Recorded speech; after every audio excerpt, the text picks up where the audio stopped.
Carlos, saludos para ti, para mis colegas en Telesur y por supuesto para los televidentes de toda América Latina. En realidad lo que se puede esperar es, lo dijo la propia secretaria de Estado Clinton, estamos ponderando las declaraciones del presidente cubano Raúl Castro para darle respuesta. Sin embargo, yo pienso que eso no es lo más trascendente de la rueda de prensa conjunta con el presidente Fernández, que se extendió por alrededor de 20 minutos. Si me permiten, mi opinión es que por primera vez en la historia reciente del continente, una funcionaria de ese nivel, es decir, la canciller, la tercera funcionaria en importancia civil del gobierno norteamericano, admite en público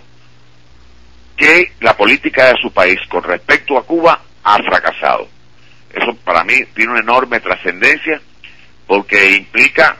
primero que todo, un sentimiento de responsabilidad por parte de ese gobierno que a lo largo de medio siglo ha estado agrediendo a un país mucho más pequeño de todas las formas posibles y conocidas, como se ha denunciado en diversas ocasiones.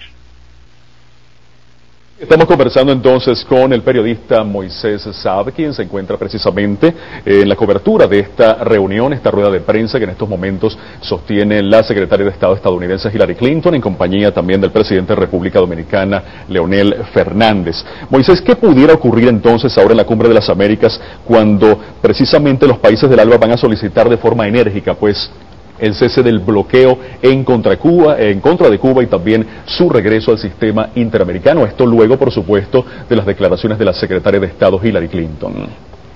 Si fuera a experimentar una sensación, Carlos, te diría que es de cierto reservado optimismo, porque en esta rueda de prensa también la secretaria de Estado norteamericana ha admitido que su país, su gobierno, tiene diferencias con un grupo de países de la región, pero que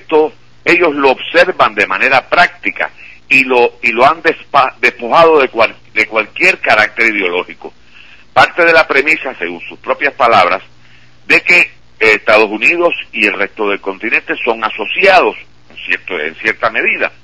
y que se trata de cooperar en cuestiones importantes como la lucha contra el narcotráfico, que también en otro gesto que yo calificaría de objetivo y valiente, admitió que en cierta medida es alentado por el enorme mercado para los narcóticos que son los propios Estados Unidos.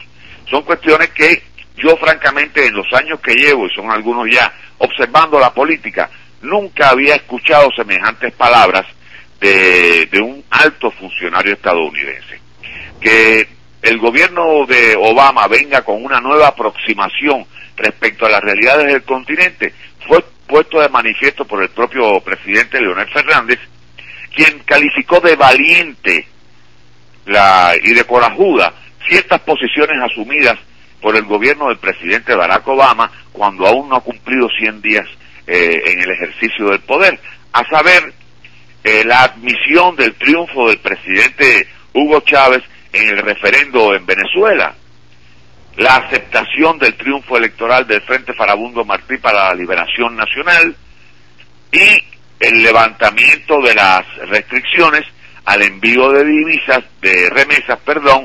y de los viajes de cubanos residentes en Estados Unidos para ver a su país, que como todos sabemos, hace alrededor de 5 años, fueron sometidos a una salvaje arremetida por el gobierno del presidente George Bush, el anterior, que proscribió esas visitas, las limitó a 3 años